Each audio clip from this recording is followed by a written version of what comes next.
ನಮಸ್ಕಾರ ಎಲ್ರಿಗೂ. ನಾನಿವತ್ತು ತೋರಿಸ್ತಾ ಇರೋದು ಇಡ್ಲಿ ದೋಸೆ ಸಾಲಿಗೆ ಬರುವಂಥ ಒಂದು ಈ ಉಂಡಿಯೋ ಅಂತ ಒಂದು ತಿಂಡಿ.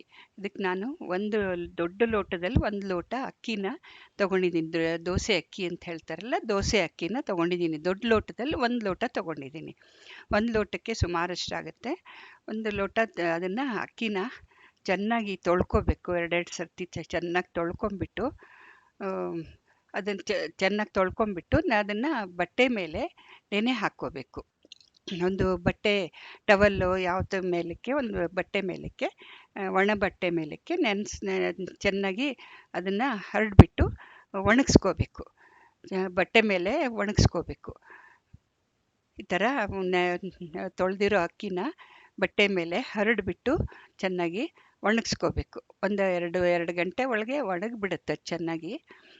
ಅದನ್ನು ಹರಡ್ಕೋಬೇಕು ಇದ್ರ ಬಟ್ಟೆ ಮೇಲಕ್ಕೆ.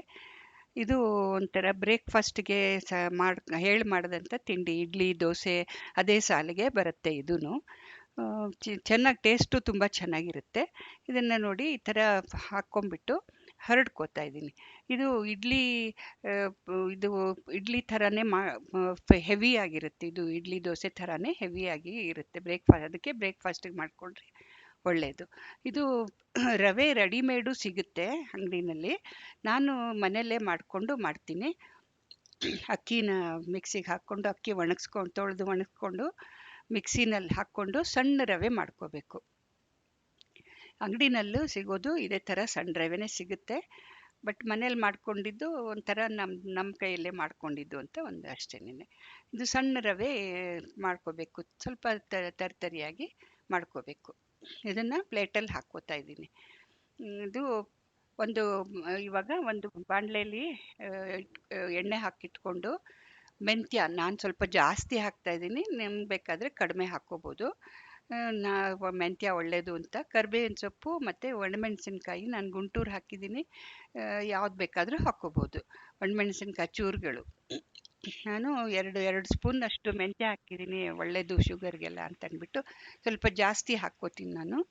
ಇದು ಕರಿಬೇವು, ಮೆಂತ್ಯ ಒಗ್ಗರಣೆ ಹಾಕ್ಬಿಟ್ಟು ಆಮೇಲೆ ಅದು ಕೆಂಪಗಾದ ಮೆಂತ್ಯ ಕೆಂಪಗಾಯಿತು ಅಂತಂದಮೇಲೆ ಅದಕ್ಕೆ ಒಣಮೆಣಸಿನ್ಕಾಯಿನೂ ಹಾಕ್ಕೋಬೇಕು.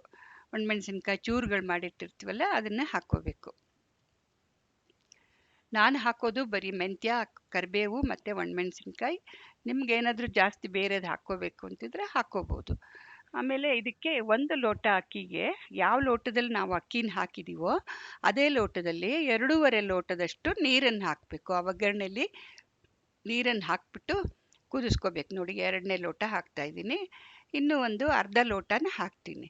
ಅರ್ಧ ಲೋಟ ಹಾಕಿ 1 ಲೋಟಕ್ಕೆ 2.5 ಲೋಟ ಹಾಕಬೇಕು ನೀರನ್ನು. ಇವಾಗ ನೀರನ್ನು ಹಾಕ್ಕೊಂಬಿಟ್ಟು ಅದಕ್ಕೆ ನಾನು ಅರ್ಧ ಲೋಟ, ಮುಕ್ಕಾಲು ಲೋಟದಷ್ಟು ಕಾಯಿ ತುರಿನ ಹಾಕ್ತಾಯಿದ್ದೀನಿ. ನಿಮ್ಗೆ ಎಷ್ಟು ಬೇಕೋ ಅಷ್ಟು ಹಾಕ್ಕೋಬೋದು. ಉಪ್ಪು ರುಚಿಗೆ ತಕ್ಕಷ್ಟು ಉಪ್ಪನ್ನು ಹಾಕ್ಕೊಂಬಿಟ್ಟು ಅದನ್ನು ಕುದಿಸ್ಕೋಬೇಕು. ನೀರನ್ನು ಎಲ್ಲ ಮಿಕ್ಸ್ ಮಾಡಿಬಿಟ್ಟು ನೀರನ್ನು ಕುದಿಸ್ಕೋಬೇಕು. ನೀರಿಗೆ ಕುದಿ ಬಂದ ತಕ್ಷಣ, ನೀರು ಕುದಿಯತ್ತಲ್ಲ, ಕುದಿ ಬಂದ ತಕ್ಷಣ ನಾವು ಮಾಡ್ಕೊಂಡಿರೋ ರವೆ ಇರುತ್ತಲ್ಲ ಅದನ್ನು ಅದಕ್ಕೆ ಹಾಕಬೇಕು. ಹಾಕ್ಬಿಟ್ಟು ಮಿಕ್ಸ್ ಮಾಡ್ಕೋಬೇಕು. ಗಟ್ಟಿ ಆಗೋ ತನಕ ಮಿಕ್ಸ್ ಮಾಡ್ಕೋಬೇಕು. ಸಣ್ಣ ಬೆಂಕಿ ಮೇಲೆ ಮಿಕ್ಸ್ ಮಾಡ್ಕೋಬೇಕು. ಇದು ನಿಧಾನವಾಗಿ ಮಿಕ್ಸ್ ಮಾಡಬೇಕು. ಯಾಕಂದರೆ ಗಂಟುಗಳು ಕಟ್ಕೋಬಾರ್ದು. ಹಾಗೆ ನಿಧಾನವಾಗಿ ಮಿಕ್ಸ್ ಮಾಡ್ಕೋಬೇಕು. ಮಿಕ್ಸ್ ಮಾಡಿಕೊಂಡು ಅದು ಗಟ್ಟಿ ಆಗೋ ತನಕ ಕೈ ಆಡಿಸ್ತಾ ಇರಬೇಕು.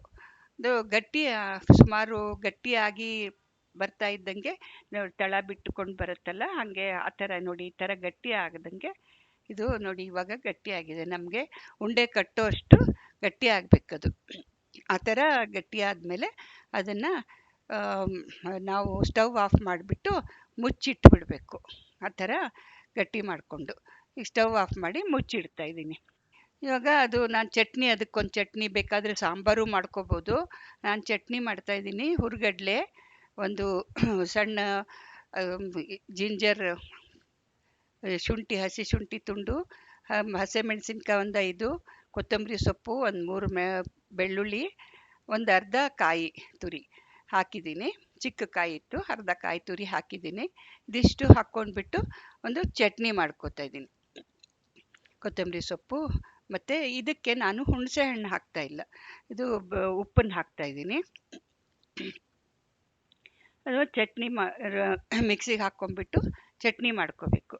ಆಮೇಲೆ ಇದು ಪಾತ್ರೆಯಲ್ಲಿ ತೆಗೆದಿಟ್ಕೊತಾ ಇದ್ದೀನಿ ಚಟ್ನಿನ, ಬಟ್ಲಲ್ಲಿ ತೆಗೆದಿಟ್ಕೊಂಡು ಇದಕ್ಕೆ ನಾನು ಮೊಸರು ಒಂದು 2-3 ಸ್ಪೂನಷ್ಟು, ನಮಗೆ ಎಷ್ಟು ಹುಳಿ ಬೇಕು ನೋಡಿಕೊಂಡು, ಮೊಸರು ಹುಳಿ ಇದ್ದರೆ ಜಾಸ್ತಿ ಬೇಡ, ಚೆನ್ನಾಗಿ ಬೀಟ್ ಮಾಡ್ಕೊಂಬಿಟ್ಟು ಮೊಸರು, ಆ ಮೊಸರನ್ನ ಚಟ್ನೀಲಿ ಹಾಕ್ಕೋತಾ ಇದ್ದೀನಿ. ಆ ಥರ ಬೇಕಾದರೆ ಒಗ್ಗರಣೆ ಕೊಟ್ಕೋಬೋದು. ನಾನು ಒಗ್ಗರಣೆ ಕೊಡೋದಿಲ್ಲ, ಮೊಸರನ್ನ ಹಾಕ್ಬಿಟ್ಟು ಮಿಕ್ಸ್ ಮಾಡ್ಕೊಂಡಿದ್ದೀನಿ ಚಟ್ನಿಗೆ. ಇವಾಗ ಸ್ವಲ್ಪ ಆರಿದೆ.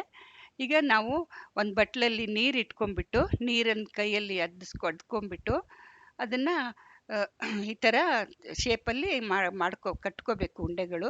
ಕೆಲವರು ರೌಂಡಾಗಿ ಉಂಡೆ ಕಟ್ತಾರೆ, ನಾನು ಒಂದು ರೌಂಡಾಗಿ ಒಂದು ಉಂಡೆ ಮಾಡಿದ್ದೀನಿ.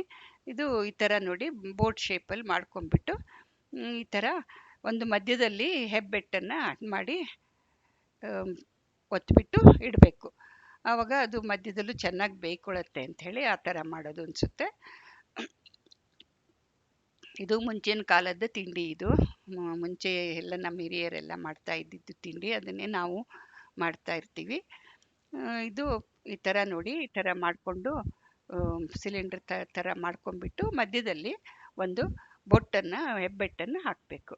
ಮತ್ತು ಒಂದು ರೌಂಡು ಮಾಡ್ಕೊಂಡಿದ್ದೀನಿ, ರೌಂಡಾಗಿ ಮಾಡ್ತಾರಲ್ಲ ಅದೇ ಥರ. ಈಗ ಒಂದು ಪಾತ್ರೆ, ಇಡ್ಲಿ ಪಾತ್ರೆಯಲ್ಲಿ ನೀರು ಕುದ್ಸೋಕೆ ಇಟ್ಬಿಟ್ಟು ಅದರಲ್ಲಿ ಒಂದು ಸ್ಟ್ಯಾಂಡ್ ಇಟ್ಬಿಟ್ಟು, ಒಂದು ತೂತದ ಪಾತ್ರೆ ಇರುತ್ತಲ್ಲ ಅದನ್ನು ಇಟ್ಬಿಟ್ಟು ಅದರಲ್ಲಿ ಎಲ್ಲ ನಾವು ಮಾಡ್ಕೊಂಡಿಟ್ಟಿರೋ ಪೀಸ್ಗಳನ್ನೆಲ್ಲ ಅದರಲ್ಲಿ ಇಟ್ಬಿಟ್ಟು ಅದು ಒಂದು 20 ನಿಮಿಷ ಹಬೆಲೆ ಬೇಯಿಸ್ಕೋಬೇಕು. 20 ನಿಮಿಷ ಹಬೆಲಿ ಬೇಯಿಸ್ಕೋಬೇಕು. ನಾನು ಇದಕ್ಕೆ ಒಗ್ಗರಣೆ ಹಾಕಿದ್ದೀನಿ, ಮರ್ತುಬಿಟ್ಟೆ ನಾನು ಹೇಳೋದು. ಒಗ್ಗರಣೆ ಚಟ್ನಿಗೆ ಒಗ್ಗರಣೆ ಹಾಕಿದ್ದೀನಿ, ಒಗ್ಗರಣೆ ಹಾಕಿದ್ದನ್ನು ತೋರಿಸ್ತಾ ಇದ್ದೀನಿ. ಈಗ 20 ನಿಮಿಷ ಆಯಿತು ನಂದು ಇಟ್ಬಿಟ್ಟು. ಈಗ ಚೆನ್ನಾಗಿ ಬೆಂದಿದೆ ಇದು.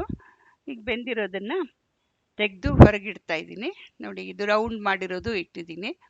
ಇದು ಚಟ್ನಿ ಜೊತೆಯಲ್ಲಿ ಇದನ್ನು ಮುದ್ದೆ ಥರನೇ ಬೇಕಾದ್ರೆ ಸಾಂಬಾರು ಹಾಕ್ಕೊಂಡು ತಿನ್ಬೋದು.